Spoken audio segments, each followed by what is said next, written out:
Hi everyone, and welcome to this week's episode of the Alder Hour, your favourite way to end your working day. I'm Matt Alder from Recruiting Future, and this is the Alder Hour, which is part of the Purple Acorn Network. Head over to purpleacornnetwork.com after the show if you want to learn more. But the best thing to do is to follow Purple Acorn on LinkedIn, and you can see all of the shows, all the great shows that they do there. This episode is also available as a podcast wherever you get your quality podcasts. Now, last week, I didn't quite make it onto the show because I was in Spain and I had a terrible internet problem. So I've moved to France. Now I'm in Paris and my internet seems to be a lot better. So I don't have my usual backdrop because my European tour continues. Anyway, we have a great guest and we've got some great conversations coming up. This is a live show, so feel free to post us a comment, question, a complaint in the comments. And we'll do our best to get those on air and get you into the conversation. So let's start the show with a big hello to my co-host, Rhona. Hi, Rhona. How you doing? Hi, Matt. Thank you so much for being back today, this week. So yeah, I'm excited to be here and excited that you have internet in Paris. Absolutely. We had a massive issue last week with my internet, which literally just crashed. I was in Spain and there was just a massive electrical storm, which seems to have just taken the internet out. And it crashed about 10 seconds before it went live. And Rhona brilliantly stood in for me, probably did a lot better and hosted the show. But yeah, I'm in France this week and I'm here for Unleash, which starts tomorrow. I've not been to Unleash for about 3 years. I've been to Unleash in America, but I've not been to Unleash World in Europe for about 3 years. So yeah, really looking forward to it. There's some interesting content and I will we'll talk about it all on next week's show. But Rhona, tell us what you've been up to in the last week, because I know you've been somewhere interesting. Yeah, I was at RecFest last week, which was amazing. I got to see a ton of people. That's my favorite conference. I always say it. I'm never shy about that. I love how casual it is, how you can get to see everyone hang out. It's just a different vibe, and I absolutely love RecFest. I was there podcasting.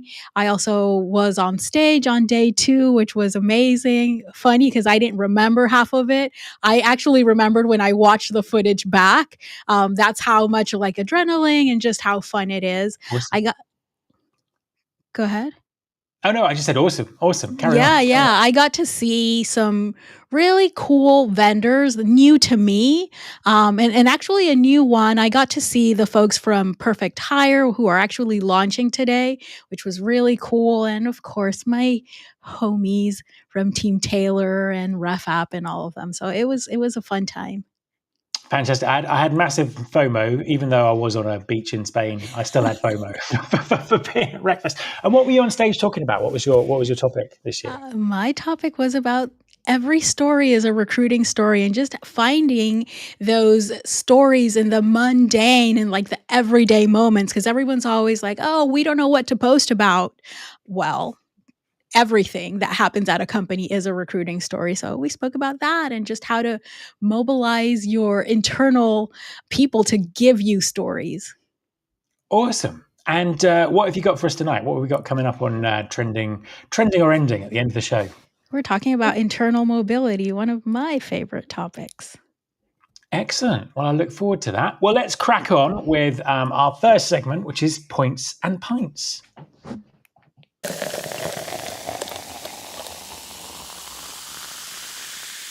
Okay, so if you've not seen the show before, what happens at this point is we grab a beverage of our choice, which we drink, and we talk about some articles that we've seen in the news this week. Now, as I say, I'm in Paris, and a little bit earlier, I popped out to the supermarket next door and obtained this weird kind of banana drink. So I have absolutely, I don't think it's got any alcohol in it, but yeah, I have absolutely no idea what it is. I did learn French when I was at school, but it doesn't, my memory doesn't stretch far back enough to be able to read the ingredients. So I'm looking forward to trying this in a second, hopefully. Rhona, what have you got this week?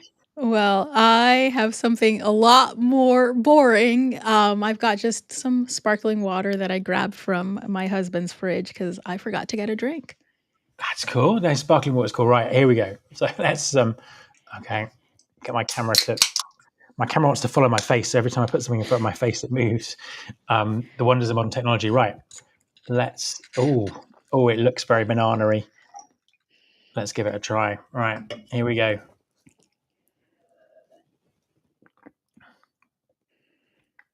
I thought it'd be carbonated. It's Is it not. juice?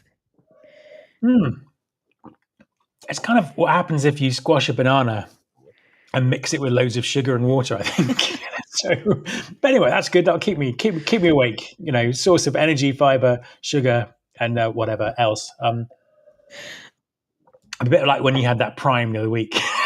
Oh my gosh! Yes. Like this is the banana version. How's the sparkling water? Not good. I'm not a fan Not of good. sparkling water, so sorry for anyone who likes it. I'm sure it's perfectly fine. I'm just not a fan. Oh, fair enough. Right, let's get into our first headline. Okay, now this is a really kind of it's actually quite a complex article, and I read the report behind it, and there's just a lot in it here. So we'll just kind of I'll just kind of talk through the highlights. I'd be interested to see what you think on this, Rhona. So it's an interview with someone at Gartner about the report that they've recently published, which is the 4 key priorities for CHROs in 2026 to lead to the AI-driven future of work. Now, I think the source from this is interviews with lots of CHROs and some other kind of sources of insight. And I'm sure that you're all wondering what these 4 key priorities are. So I'm going to talk through them and let's see what we think. So the first one is to harness AI to revolutionize HR. Which kind of makes sense. And the way they talk about it, they talk about increasing productivity. They talk about making HR business partners AI champions. There's a little bit about this, which seemed to be a little bit of a land grab. There was stuff in there about other exec and departments in the company still wondering about AI, and this was perhaps HR's chance to, to kind of steal a march and kind of take control of the narrative, which is interesting. Second one, shape work in the human-machine era.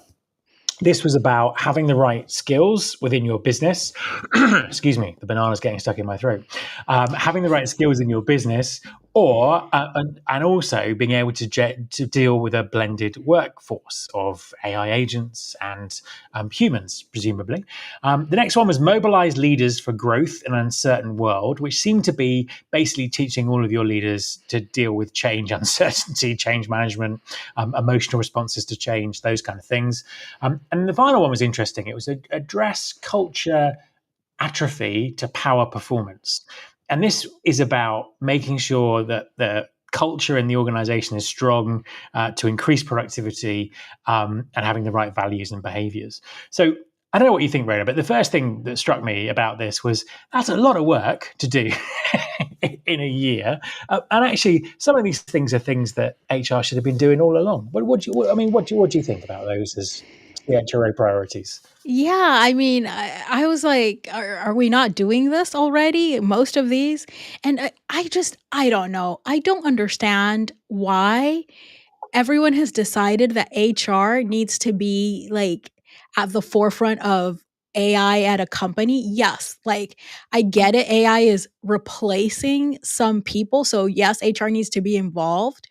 But I don't think HR is the person who needs to own AI in a company and make sure that everyone is I don't get it. I don't get it. But the other things mentioned are like, yeah, are we not doing this? Why haven't we been doing this? This should have been a thing already, type of thing. The culture one is quite interesting because it's talking about expecting less and giving more. And I think that was the company and the employees rather than the other way.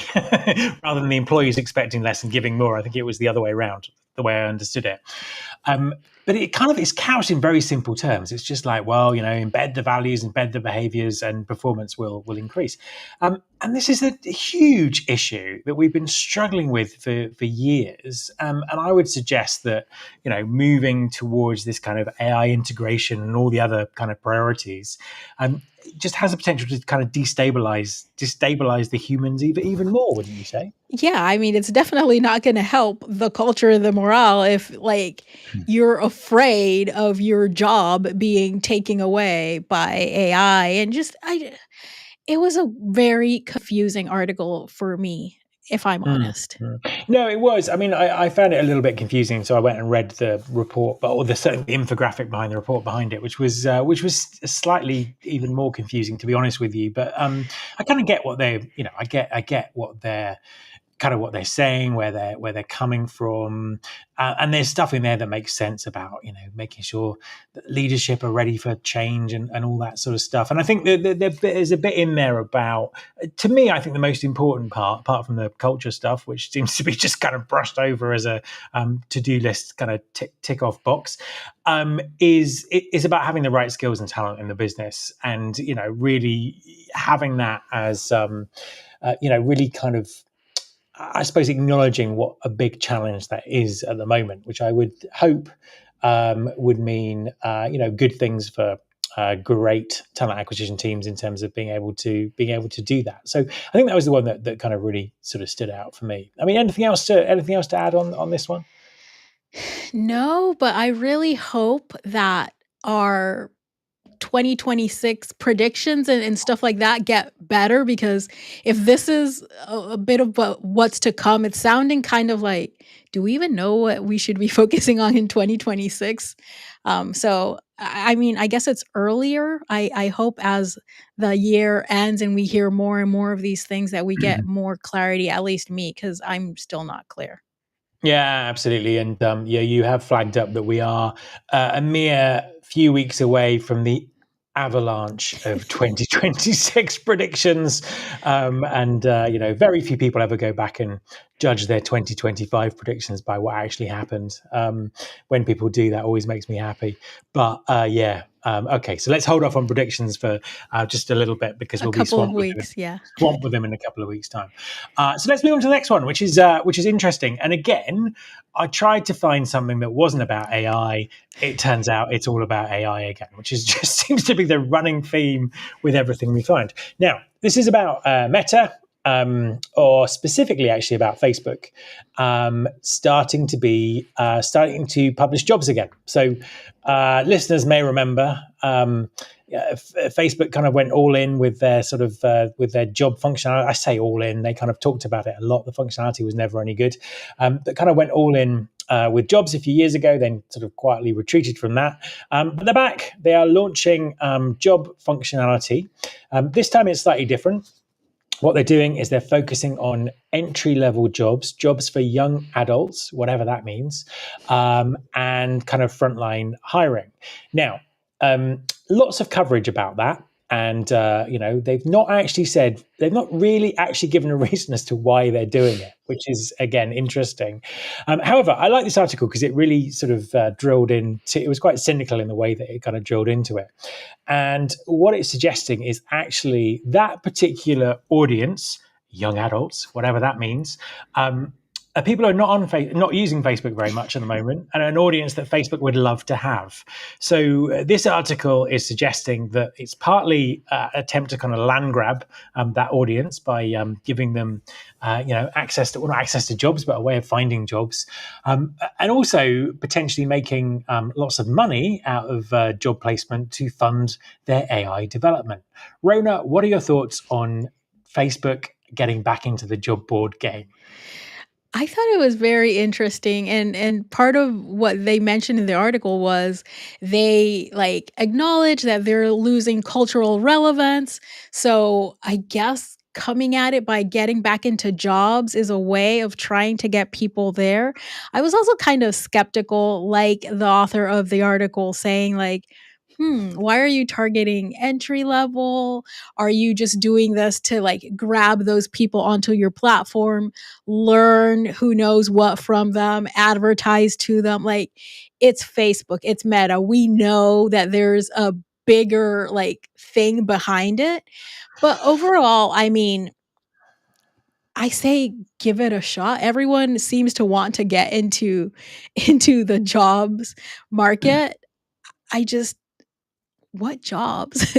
I guess is what I try to keep asking myself because that's the whole other problem that we're seeing. Yeah. Um, Yes, they're not creating jobs. They're advertising them, and I think I wonder whether there's also a little bit because we kind of had this with OpenAI the other week, whether there's a bit about a kind of a what's the word I'm looking for? A kind of a kind of a masquerade of corporate social responsibility here. Whoa, we're helping young people find jobs. We can't be a bad company.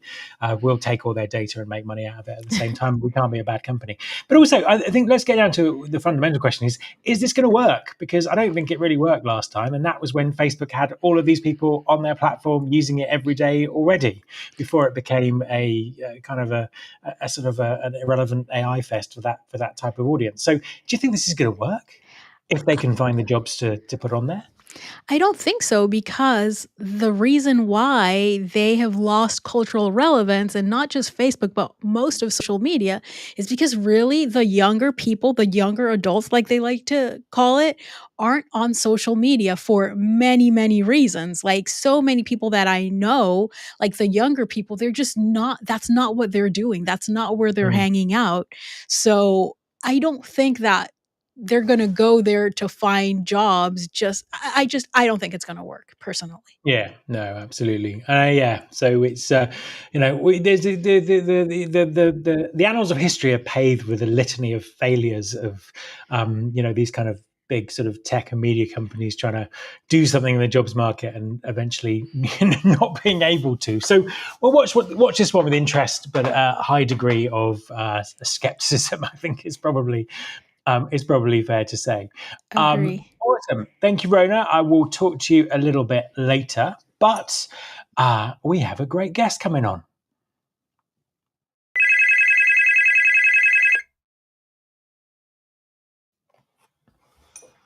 Here he is, James Ellis. Welcome to the Alder Hour. Bonsoir, bonsoir, mon ami. Absolutely, I love the French there. It's already better than mine. Yeah, no, well, that's all I have. So yeah. No, you were on the Alder Hour before, but I wasn't here, so it's good to kind of be talking to you. For the very few people out there who might not know who you are, just introduce yourself and tell everyone what you do. Sure. I'm James Ellis. I do employer branding, which I know that if I'm talking to a lot of people from the across the pond audience, that makes them mad that Americans would ever deign to try and do employer branding. But I try to do it a little differently, a little bit more interestingly. I tend to focus on companies smaller than 2,000 people, 2,000 employees, as that is where I think, one, the best employer branding gets done. Two, it's where the most obvious impact for employer branding can be. And that's really to me, it's more interesting. It's more fun. So that's what I do. I also run this little thing called EB-AF, which stands for exactly what you think it is, which is the world's largest repository of employer brand content, information, useful materials. And almost all of it is free. There's a class and 4 books you got to pay for, but everything else, and I mean like thousands of other things, 100% free. So I'm really here to bang. I'm here to bang the drum for employer brand and hope more people and more companies go, this is great. Cool. So EBAF, so employer brand, alcohol free. Is that right? Yeah, let's go with that. It is early in the day here, yeah. So in France, but no, not quite. Oh, okay. I think I know what you mean. Okay. So, ask your kids. What is the sort of kind of perception of employer branding amongst employers at the moment? What where's it currently sitting in people's minds? It's really sad. And I let me do this. Let me kind of contrast. But if you're in the UK, to what you think employer brand is to what we see employer brand is. And in the UK, everybody knows what employer brand is. It's how you get your message out. It's helping people understand why they should choose you over other companies, why they should, how you make your choice. And it is a standard practice amongst most mid to large size companies. In fact, a lot of governments involved in the state, county, city governments involve themselves in employer brand, which to me feels like, that feels very normalized. And then I cross the pond and I see it's the purview of large companies. It is the purview of the highly funded companies, the startups, not startups, the unicorns, the hot, sexy, cool companies. And that's the companies who are using employer brand. I was in a room not too long ago here in Chicago where there was a room of 40 TA leaders. And I asked them, how many of you have a formal EVP? And only 3 of them raised their hand. And I even asked how many of you have an informal EVP, like a thing you talk about why you're different. And I only got 7 or 8 hands. It's just in the US, employer branding is seen as some marketing that recruiters do, I guess. I think maybe sometimes I hear that it's good. Sometimes I hear it's a waste of time, but whatever. I don't really bother with it. So to me, the state of employer branding here in the States is pretty dismal. And to me, I see an opportunity. It's a chance for recruiting functions, recruiting teams to say, here's a way to become more strategic, more valuable, more obvious to the company, and to really show our value that we help grow the business. And I don't think that message is getting through. And so if employer brand helps carry that flag, I'm all here for it. Absolutely. So still kind of very, and I think that, there are aspects of it in the UK that are different. There is a level of understanding around some of these things. But to be honest with you, a lot of companies still get employer branding and recruitment marketing mixed up. So it's kind of a thing. So you said there that you think that with smaller businesses it could make the most impact. Talk us through that. How does that work? Yeah. So I've been doing employer branding for 12, 13 years now, and I've done it in agency side and in-house side and consulting side. And when I was in the large agency and we did this work for, your AT&Ts and your Boeings and your Verizons and all sorts of other big companies, you come up with that EVP, which is a very long deck, which no one ever reads. It sits in a file somewhere that every once in a while someone says, where'd that EVP go? And so it's kind of there. It doesn't get trickled out to most of the employees. It informs some of the stuff that ends up on the career site. Does it inform what's on the job posting? Probably not. Does it inform what every recruiter posts online? Probably not. Does it inform anything beyond what the agency who built the EVP is going to use for creative assets? Not so much. That's pretty much the sole use of it. And so consequently, a platform for a big company has a lot of eyeballs, but it is surrounded by all these other informal touch points, like what a recruiter says, what do employees say, Glassdoor responses, content, ads, like all that stuff. And in those companies, the EVP is just one piece of, well, calling it a data point seems to be overstating it, but one opinion amongst many opinions, and it tends to get lost. And in order to make that opinion kind of spread wide, you end up having to pony up the big cash. Now, if you're in a smaller company and you say, this is the thing that makes us different as an employer, well, why would you have spent the money unless you have a recruiting team who is looking for an edge, looking for an advantage, looking for some help to get some attention paid, to get people to engage with them? They're competing with those big companies. Why talk to this quote unquote smaller company?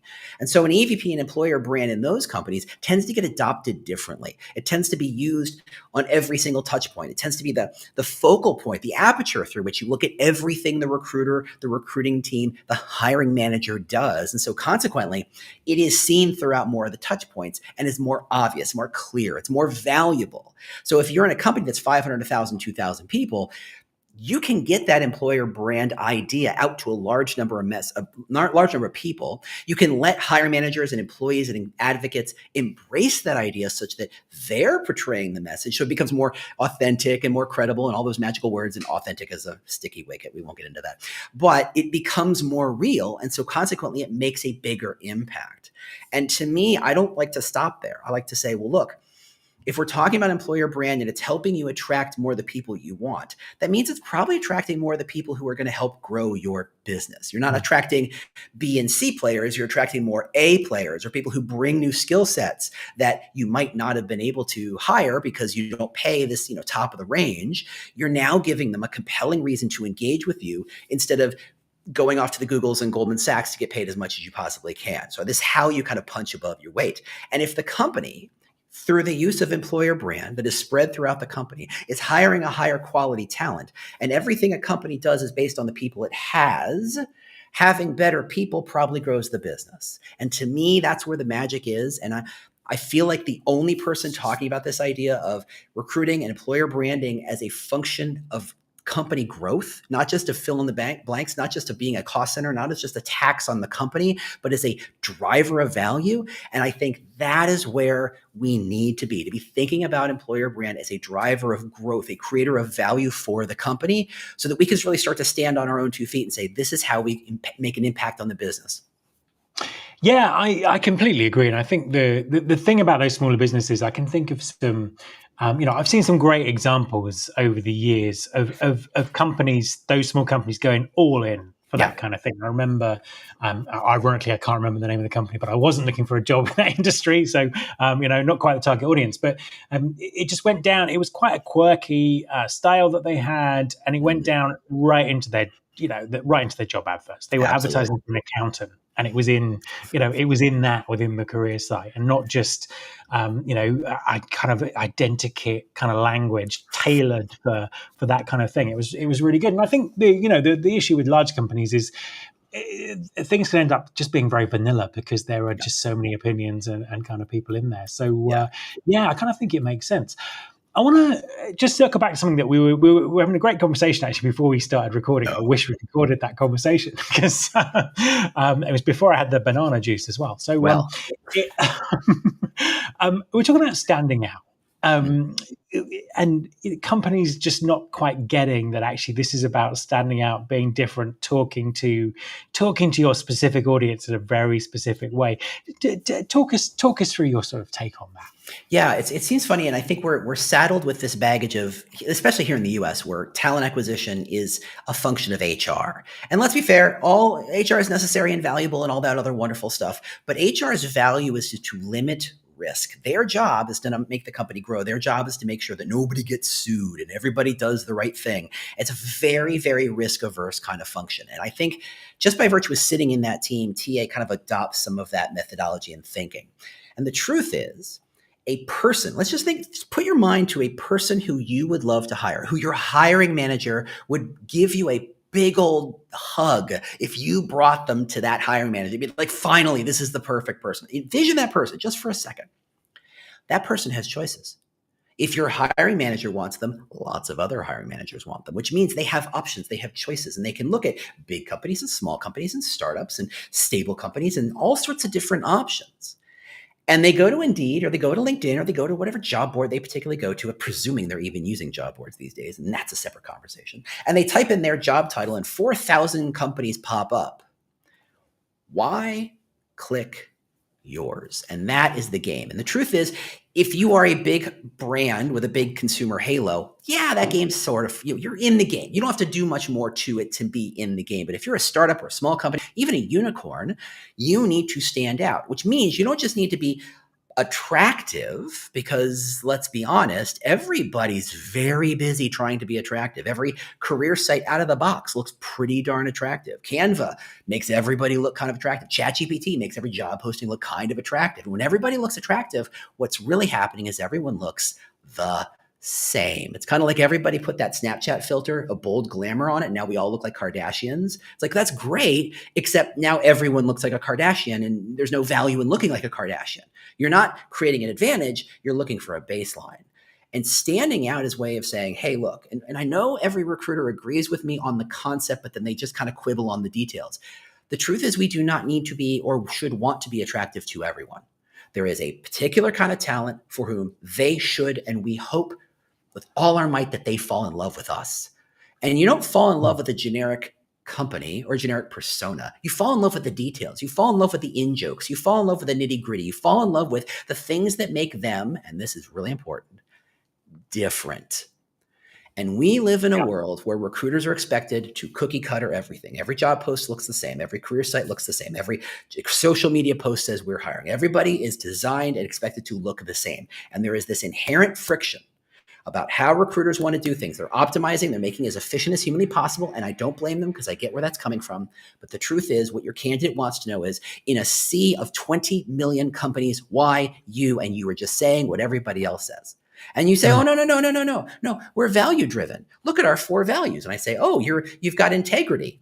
Please point to me the company that does not say it has integrity. Oh, you're innovative. Please point to me the company that does not want to make things better. Please point to me to these companies where these values are somehow special.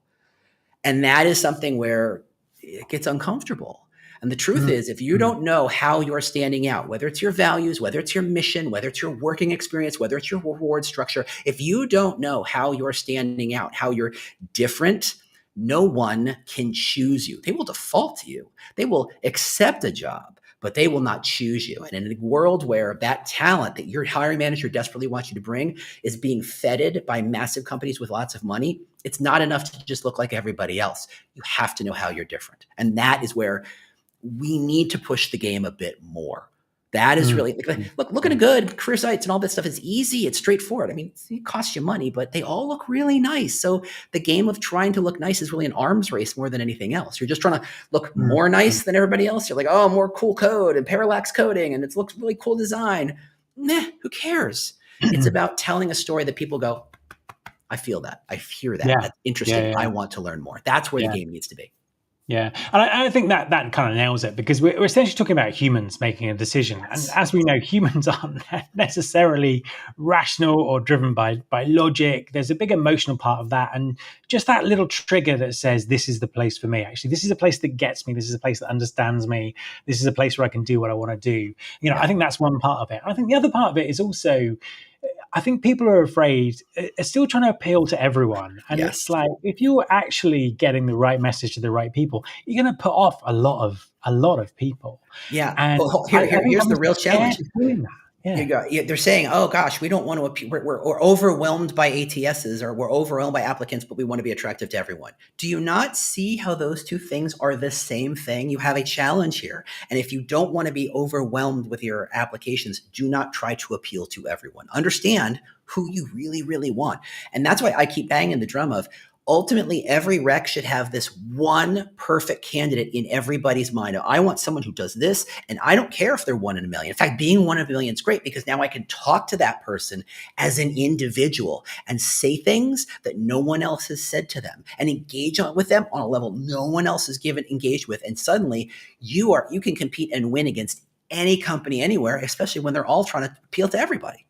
And kind of as a final question for you, because to me, the kind of the rise of AI makes this even more important, because everyone's even more like each other and can do so very, very, very quickly. So how do you see sort of AI kind of affecting how people think about employer branding in the next couple of years? Yeah, I love AI for employer branding. I've been using it a lot for my own, because I'm a one-person shop, and so there's only, I don't have a research team out there, but I can build tools using AI that scrape 10 competitors and scrape their career site and scrape their culture page and scrape their last 50 LinkedIn posts and scrape what they respond on Glassdoor and say, okay, this is how these companies are appearing in the world.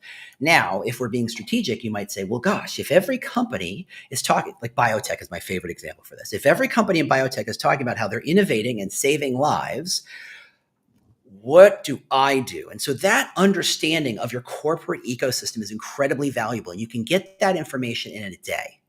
If you do the right tools and you have that stuff set up, you can get 10, 20, 30 competitors in a day and learn, the red ocean is there in innovation and saving customers' lives. And so if you're a biotech, you can say, well, if I want to compete, I have a choice.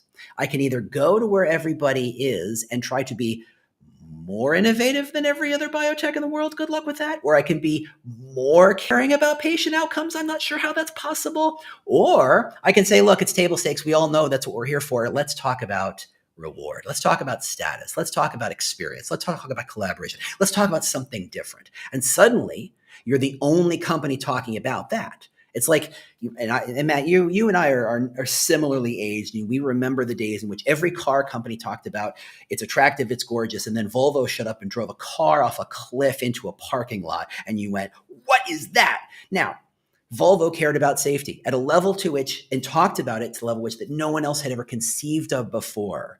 Now, does that mean Volvo wasn't reliable, attractive, smart, fun? I don't know. It means that they were caring about safety. And somehow this tiny, and this is the most important word here, Swedish car company, the mighty Swedes, they showed up and they were up against the Japanese and the Germans and the Americans and everybody else who moved. And they said, we can compete too.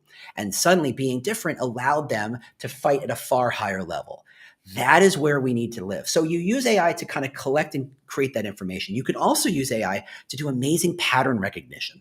Okay, what is the phrasing that shows up throughout your internal conversations, your focus groups, your employee engagement surveys, your culture decks, your letters to the investors? Let's go through all that data and start to find the similarities and the through lines.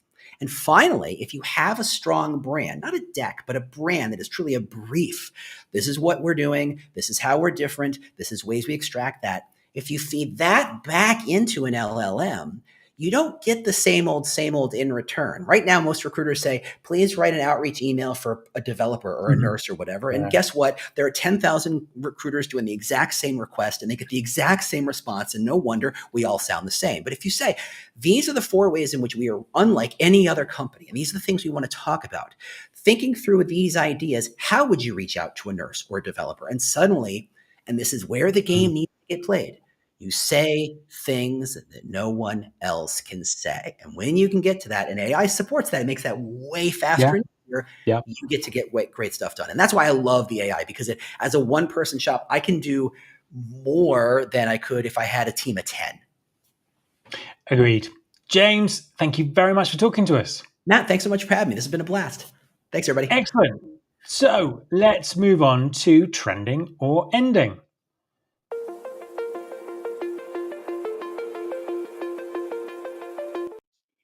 All right. So this week, I've been thinking about internal mobility and how it's finally getting the attention it deserves. For years, we told employees to own their careers, but we built systems that really forced them to leave in order to grow. Now, more companies are realizing that retention doesn't come from like perks or culture fit, thank God. It comes from mobility. But here's really the catch from everything I've been reading. Internal mobility only works if talent acquisition is part of the equation. And I know most people think, no, that's an HR thing. No, internal mobility, in my opinion, that's a very strong opinion of mine, is something that TA should not only be a part of, but own. Because for too long, recruiters have been trained to just look outward, fill open recs, and not match the internal skills to new opportunities. I think internal marketplaces change that. Suddenly the recruiter's role isn't just about sourcing, it's about orchestrating talent flow. It's looking inside the company first, knowing who's ready for a stretch project, who wants to pivot, who's got skills that are underused. And I think that is where the real shift has to happen. TA teams can't just be like gatekeepers for external candidates anymore. They have to become career connectors. If the same recruiter who's running your external search isn't also plugged into your internal marketplace, you're really missing half of the picture. And there's tons of companies that are already doing this well. I had a really interesting conversation a few months ago at Unleash with Gina Smith, who is the CHRO at LVMH. I was impressed to learn about their internal talent marketplace and how they're doing internal mobility. Like that conversation is on Adam Posner's The Pausecast. Give it a listen. It's available wherever you get your podcast. But the irony really is that the best hire for your role might already have a company email address. So is internal mobility trending or ending? I think it's trending because when recruiters start treating internal talent with the same urgency and curiosity they give to external candidates, I think everyone wins. What do you think, Matt?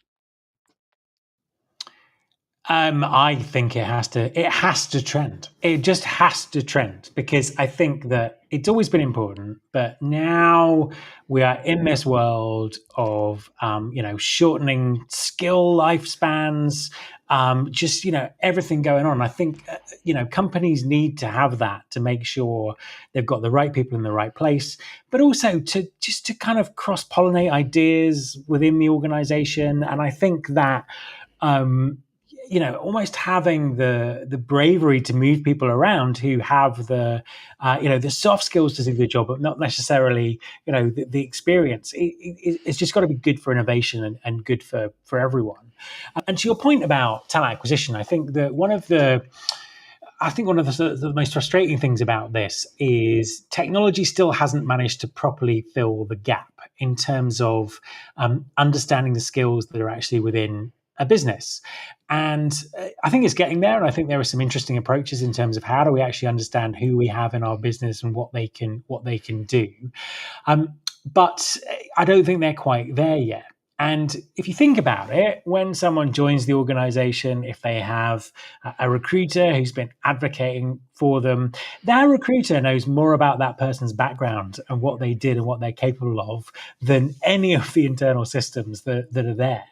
And I've come across this, kind of happening in real life where, a recruiter inside a company that I've worked at has pointed out that, did you know that person used to work in this industry, and they never talk about it? And, oh yes, they have the skills that we need. So I think that, talent acquisition as career coaches, as advocates, it is a great idea, because I think that there is a move to do that with technology and AI at the moment. I don't think it's there yet. I think it's certainly on its way, and I think it's certainly helping. But I think this is a human talent acquisition job, a million %. 1,000,000%. And to me, like when I hear people trying to have all these conversations about how to make TA relevant and how to keep us, like, this is how we have so much information. And like you said, there've been so many times where someone has come to me, a hiring manager, with a new rec, and I'm like, cool, I can definitely open that. But did you know that so-and-so on your team or so-and-so on someone else's team actually did that at competitor XYZ? Oh, really? Like sometimes it's their own team and they have no clue about it. But because of just the nature of what we do and what we remember, because yes, I have notes, but I have this, I don't know why I remember things, random things about people's skills. I guess it's because I'm a recruiter. But yeah, and I've met so many of us who do the same thing. So when people try to tell me like, oh, what can we do to be more strategic, to have TA be more at the table, all of this, bring this type of value, because really this is what people are looking for. People don't want to be switching companies. They do that because there's no other way to grow because of how we've set things up than to switch companies. But if they like the company that they're at, they're going to want to stay. You just have to give them the opportunities and know when to call it out, because I think a lot of people are obsessed with like, well, but we have the roles open on the intranet. People aren't there all day searching for jobs on the intranet. And by the way, that's a good thing, kind of. We should know, right? Like if we had everyone at the company looking for jobs, that's kind of like a problem. So yeah, I think it's definitely trending, and I think it should trend and continue to trend. And I think that's an interesting point as well, because, in the past, like we advertised the job internally, no one applied, or we didn't get enough people, or whatever it is. Very often the people themselves don't realize that they could do that job, and they need someone to say, do you know what, actually, you've got the right skills to do that. You'd be an amazing fit for that. And that can be enough to someone to go, oh, actually, no, it did sound really interesting, but I didn't think I'd be able to do it. And, I think there's a lot also around things like just spotting patterns and things like that. It's like, do you know that actually all these people who do this job in accounts, in the finance department, have the skill to do this in a completely different department, but it's not obvious unless you're really kind of, your head's kind of in that all the time. So yeah, I think that's another aspect to it as well, just being that advocate, which is why I thought it was interesting that you kind of said, what was it, career connectors? Career connectors. Yeah. I didn't want to use coaches, people hate that word, but yeah.